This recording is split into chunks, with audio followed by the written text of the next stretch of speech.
जो चालू हो गया ना, सुनो, ये सब भी आएगा, कोई दिक्कत नहीं है। ठीक है, मैं अपने शब्दों को थोड़ा सा वाणी को कंट्रोल करता हूँ। ठीक है, नहीं सर, नहीं करेंगे तो ज्यादा अच्छा। ठीक है। ज्यादा अट्रैक्ट सर, वो हंसेगा मोबाइल भी लेगा। सुनो, कंपनी का एक क्वेश्चन आता है जो कि 4 नंबर में आप लोग के एग्जामिनेशन में आता है, एब्स्ट्रैक्ट बैलेंस शीट बनाने को आता है। क्या आता है? एब्स्ट्रैक्ट बैलेंस का क्वेश्चन आता है। हाँ बात है। एब्स्ट्रैक्ट बैलेंस शीट बनाने को आता है। एब्स्ट्रैक्ट बैलेंस शीट में क्या होता है कि कंपनी का जब आप बैलेंस शीट बनाते हैं तो उसमें आप लोग इशू ऑफ शेयर पढ़ ही रहे हैं, तो उसमें एक पॉइंट आता है कि शेयर कैपिटल में कितना फंड जाएगा, उसी फंड के बारे में डिस्कशन होता है। तो आप जैसे मान लो डीके गोयल पढ़ रहे हो या टीएस ग्रेवाल पढ़ रहे हो, जो भी पढ़ रहे हो किताब, उसमें आप देखोगे कि आपका पहला इलस्ट्रेशन, दूसरा इलस्ट्रेशन, तीसरा और चौथा, 4 इलस्ट्रेशन ऐसे दिखेंगे, या 4 क्वेश्चन ऐसे दिखेंगे शुरुआत के, जिसमें आपको लिखेगा कि you are required to prepare schedule 3 part first. अब शेड्यूल 3 पार्ट फर्स्ट लिखा है ना, तो शेड्यूल 3 पार्ट फर्स्ट क्या होता है? जैसे देखो कंपनी लॉ में ना, कंपनी के बैलेंस शीट को शेड्यूल में बताया गया। किसमें बताया गया? शेड्यूल में। और जिस शेड्यूल में बताया गया वो है पार्ट फर्स्ट बताया गया। किसमें? Part first. तो ये शेड्यूल 3 किसमें है? शेड्यूल 3 पार्ट फर्स्ट में बताया गया कि कंपनी का बैलेंस शीट किस तरीके से होता है। तो हमको यहाँ पे पूरा कंपनी का बैलेंस शीट नहीं बनाना, सिर्फ आपको ये बताना है कि शेयर कैपिटल में कितना अमाउंट जाएगा। जैसे आप लोग पूरा इशू ऑफ शेयर पढ़ चुके हो, तो उसमें इशू ऑफ शेयर में कितने शेयर का पैसा आपके हाथ में आ गया, उतना ही पैसा आपको बस इस शेयर कैपिटल में बताना है। जैसे एक सिंपल सा मैं आपको बता रहा हूँ, इसको देखो। जैसे मान लो कि हम लोग कंपनी का बैलेंस शीट बना रहे हैं। क्या बना रहे हैं? Balance sheet. और वो कौन सा बैलेंस शीट है? Abstract balance sheet. ठीक है, अब इसमें देखोगे ना कि ये प्रीवियस ईयर है, ये करंट ईयर है, ठीक है, और ये नोट्स टू अकाउंट है, और यहाँ पे पर्टिकुलर है। ठीक है, पर्टिकुलर कंप्लीट हो जाता है। तो यहां से स्टार्ट होता है equity and liability. Equity and liability. तो याद करो, सबसे पहले बताया इक्विटी एंड लायबिलिटी में सबसे पहला हेड क्या होता है? Share holder fund. बताएं कि नहीं बताएं? बताएं। शेयर होल्डर फंड में जो पहला पार्ट होता है वो क्या होता है? शेयर कैपिटल होता है। आपको बस इतना ही बताना है कि शेयर कैपिटल में कितना पैसा जाएगा। क्लियर? आया ना? तो शेयर कैपिटल में कितना पैसा जाएगा बस आपको यहाँ पे लिखना है। अगर आपने शेयर कैपिटल में निकाले कि 10 लाख जाएगा तो सर बस 10 लाख लिख दिया, आपको 4 नंबर मिल जाएगा। कितने लोगों को बात समझ में आ रही? बात समझ में आ रही? अब यहाँ पे कैसे पता करेंगे कि शेयर कैपिटल में 10 लाख जाएगा कि नहीं जाएगा? अब आपको देगा क्वेश्चन। क्या देगा? क्वेश्चन। आपको बनाना सिर्फ इतना फॉर्मेट है। क्या बनाना है? इतना ही फॉर्मेट बनाना है स्टैक बैलेंस शीट में, इशू ऑफ शेयर। अब आपको क्वेश्चन देगा। अब देखो क्वेश्चन क्या कह रहा है। जैसे मान लो कि XY कंपनी है, XY कंपनी के पास ऑथराइज कैपिटल है 10 लाख का। कितने का? 10 लाख का ऑथराइज कैपिटल है 10 लाख का।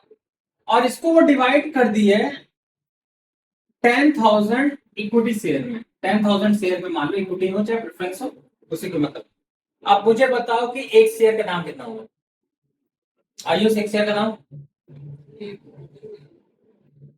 कौन बताएगा? एक शेयर का दाम आदित्य? 10, 20, 100 रुपए। 100 रुपए। 10 लाख डिवाइडेड बाई 10,000, ये हो गया 100 रुपए, है ना? एक शेयर का दाम आ गया। अब कंपनी के, अच्छा ये होता है ऑथराइज कैपिटल क्या होता है? एक इंफॉर्मेशन होती है। आया ना? ऑथराइज कैपिटल क्या होता है कि कंपनी की अपने कंपनी लाइफ टाइम में कितना पैसा लगा सकती है? 10 लाख से ऊपर नहीं लगा सकती, लेकिन ये एक इंफॉर्मेशन है।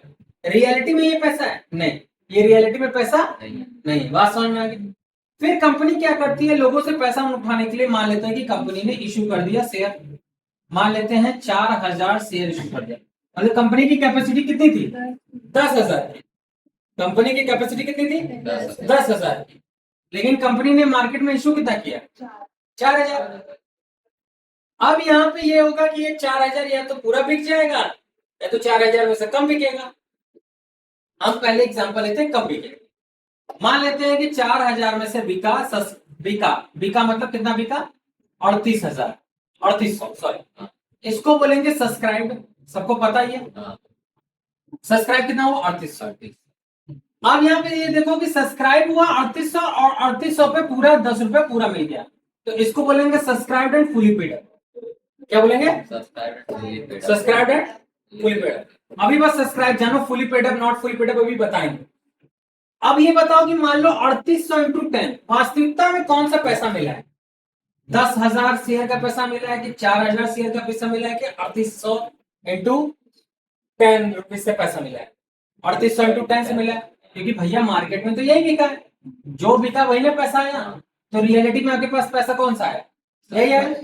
तो आपको बस इतना बताना है कि रियलिटी में हमारे पास 3800 इंटू 10 मतलब मिला के 3,80,000 रुपए आया है। कितना आया?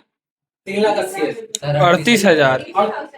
100 है ना, सॉरी 100 होगा ना यहाँ, सॉरी 100। 3,80,000 का आया। ये तो 100 का शेयर हो गया ना, मैंने 10 मान लिया था गलती। ठीक है, तो कितने का आ गया? 3,80,000 का शेयर है। बस कुछ नहीं करना है, यहाँ पे लिख देना है तुमको कितना? 3,80,000। और आपको कितना नंबर मिल जाएगा? 4 लाख। बात सामने आया। लेकिन एक चीज है, इसको बताने के लिए वर्किंग नोट लिखना पड़ेगा 1। क्यों? क्योंकि ये पैसा कैसे आया ये तो बताना पड़ेगा, कैसे आया ये बताना पड़ेगा। तो इसके लिए आपको एक वर्किंग नोट बनाना पड़ता है, जिसको नहीं बनाएंगे तो 2 मार्क्स मिलेगा। जो 4 मिला वो कितना मिलेगा? 2 मिलेगा। क्यों? कैसे पैसा आया ये तो बताना पड़ेगा ना, उसके लिए आपको बनाना पड़ेगा नोट्स टू अकाउंट। क्या बनाओगे? नोट्स टू अकाउंट बनाना पड़ेगा। अब आपको नोट्स टू अकाउंट बनाना है, तो नोट्स टू अकाउंट बनाने के लिए आप क्या करोगे? सबसे पहले नोट्स टू अकाउंट लिखोगे यहाँ पे शेयर कैपिटल। क्या लिखोगे? अब यहाँ पे शेयर कैपिटल क्यों लिखे पहले ये समझा दें। क्योंकि आप ये नोट्स टू अकाउंट किसका बना रहे हो? Share capital. जिसका नोट्स टू अकाउंट उसका नाम। मान लो कि मैं यहाँ पे नॉन करेंट लायबिलिटी का बनाता तो नॉन करेंट लायबिलिटी लिखता। नोट्स टू अकाउंट एक तरह का वर्किंग नोट होता है जो कि ये बताता है कि कैलकुलेशन की कैसे कैलकुलेशन किया गया है और ये अमाउंट कैसे आया है। बात समझ में आ गया? कोई दिक्कत नहीं। अब इसमें नोट्स टू अकाउंट में शेयर कैपिटल में सबसे पहले आपको इंफॉर्मेशन में देखोगे, यहाँ लिखोगे आप कि आपका ऑथराइज कैपिटल। क्या लिखोगे? अब आप ऑथराइज कैपिटल कितना है? तो ऑथराइज कैपिटल कितना है आपका? 10 लाख का। यहाँ 10 लाख ऐसे मत लिखना, ऐसे लिखना, ठीक है? 10 लाख और डबल लाइन के साथ। लेकिन 10 लाख कितने शेयर में divide? 10,000 share at the rate 100 each. कोई दिक्कत? कोई दिक्कत नहीं। फिर उसके बाद नीचे क्या लिखोगे? Second issued capital. क्या लिखोगे? इशूड कैपिटल कितना है? 4,000 एट द रेट 100 ईच। कितना हो जाएगा यहाँ पे? 4 लाख। आया ना? यहाँ लिखोगे 4 लाख। फिर उसके बाद क्या लिखोगे? Subscribe capital. क्या लिखोगे? कितना? Subscribe capital. सब्सक्राइब कैपिटल लिखोगे कितना? 38 इंटू 100 कितना हो जाएगा? 3,80,000। रियलिटी में कौन सा पैसा है इसमें से? ये लास्ट वाला। ये भी इंफॉर्मेशन बन गया, ये भी इंफॉर्मेशन बन गया और यही पैसा आया, तो आपको यही पैसा लिखना है। कितने लोगों को बात समझ में आ गया? बात समझ में आ गया? आया ना? चलो इसको सॉल्व कर दो। लिखो।